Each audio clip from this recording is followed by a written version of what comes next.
Class 11-এর Bangla. Class 11-এর Bangla ডাকাতের মা।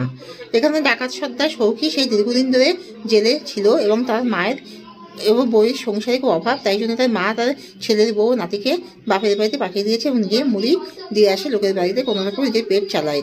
সে রাতের বেলা খুব সাবধানে থাকে, কারণ সৌখী বলে দিয়েছে যে বারবার করে ধাক্কা দেওয়ার পরেই যেন সে দরজাটা খোলে। সৌখীর বাবা ছিল ডাকাত এবং সৌখী ডাকাতের বউ এবং ডাকাতের পরবর্তীকালে ডাকাতের মা হিসেবে পরিচিত। সৌখীর মায়ের গর্ব ছিল যে সে ডাকাতের মা, কারণ ডাকাতির কাজ তাদের কাছে ছোটোখাটো কোনো কাজ নয়। সৌখী যখন বহুদিন পরে জেল থেকে আসে তখন সৌখীকে তার মা কী খেতে দেবে, তাই নিয়ে তার মায়ের মাথা ব্যথা ছিল।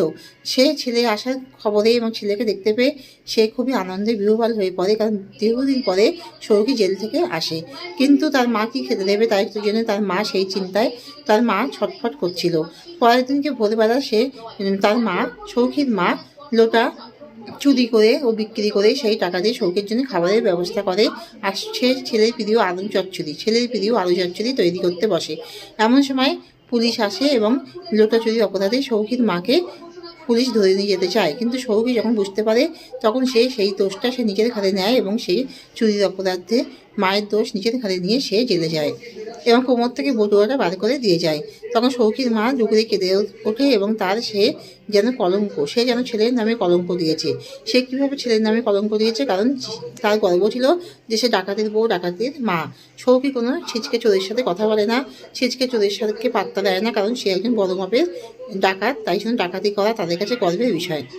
সৌখীর মাও গর্ব ছিল সে ডাকাতের বউ, ডাকাতের মা। ডাকাতির জন্য সে কোনোদিনও লজ্জায় ছোট হয়ে যায়নি, কারণ ডাকাতি কাজ তাদের কাছে তার কাছে বড় কাজ ছিল।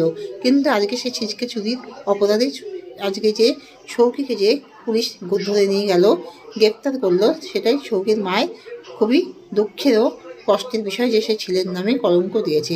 ডাকাত বলে পরিচিত চিরদিন ধরে সেই সৌখীকে সে ছিচকে চোরের অপবাদ দিয়েছে, কারণ ডাকাতের কাজ তাদের কাছে সেরকম খুব ছোট কাজ না, সেটা তাদের কাছে ছোট বা খারাপ ছোট কাজ না, তারা তার জন্যে লজ্জিত ছিল না, কিন্তু চুরির কাজ তাদের কাছে খুবই লজ্জাজনক। সৌখীর মা তাহলে এখানে ডাকাতের মা গল্পটির নামকরণের সার্থকতা কেন? এখানে একজন ডাকাতের মা, সেও একজন মা, সাধারণ মায়ের মতন তার মমতা, মায়া, মমতা, স্নেহ, আবেগ সব কিছুকে এখানে প্রাধান্য দেওয়া হয়েছে এবং ডাকাত সত্তা সৌখীকে কেন্দ্র করে তার মাই ধীরে ধীরে গল্পের মূল বিষয়বস্তু হয়ে উঠেছে। এখানে তার মায়ের সকল রকমের আবেগ এবং তার সম্বন্ধে বিষয়বস্তু বলা হয়েছে, যে সৌখীর মা দীর্ঘদিন ধরে সে অভাবে ছিল, কারণ সৌখী দীর্ঘদিন ধরে জেলে যাওয়ার পরে তাদের সংসারে খুবই অনটন দেখা দিয়েছিল এবং সে ছেলের বউকে নাতিকে সে পাঠিয়ে দিয়েছিল বাপের বাড়িতে। সৌখীর মা আশা ছিল যে তার ছেলে ছেলের বউকে রূপোর গয়নাতে মুড়িয়ে দেবে। তখন সৌখীর মা সবাইকে জানাতে পারবে যে তার নাতি পথের ভিখারি নয়। দীর্ঘদিন পরে এইসব ভাবনা এবং তার এই সংসারকে কেন্দ্র করে এই গল্পটির মূল বিষয়বস্তুই একটা নতুন মন নিয়েছে, এটাই মূল বিষয়বস্তু হয়ে উঠেছে।